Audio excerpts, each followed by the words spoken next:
ئەو کەسەی تالیبی خێرا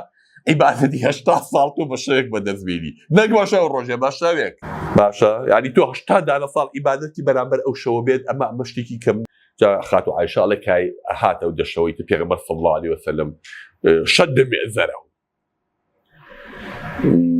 قۆڵی مەردایەتی لێ هەڵەماڵی و یعنی شەوی خۆیان بۆ حازرە کرد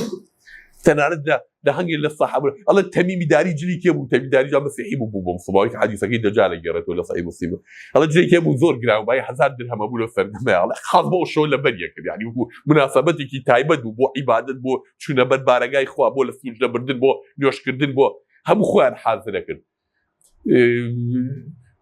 خۆیان ئەشۆرد خۆیان چێکرد یعنی شەوێکی تایبەت خۆی بۆ حازرەکرێ بۆی بە پاکی و بە ڕێکپێکی لە بەردەمی پەروەردگار بن بەڵکو ئەڵڵا بیکا بەنسیبان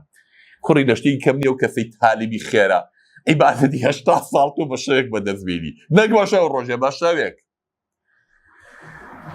باشە یعنی تۆ 80 دانە ساڵ عیبادەتی بەرامبەر ئەو شەوە بێت ئەمە شتێکی کەم نییە ئەڵڵا بیکا بەنسیبمان ئینشاءالله و لێشمان قبوڵ کا و لو عودانا بين كي إن شاء الله بأهلي أو ليلة القدر قبول بين إن جاب شو السلام هي حتى مطلع الفجر شيء كي برلا آشتي ولا رحمته شيء آشو بني ملائكة كان مو بآشتي وبرحمته وبسلامه ودين مو إيمان داران نجمو كافرو بيدينان حتى هلاتني خور لقى هلاتني خورا كوتايكي موعدكي طوالي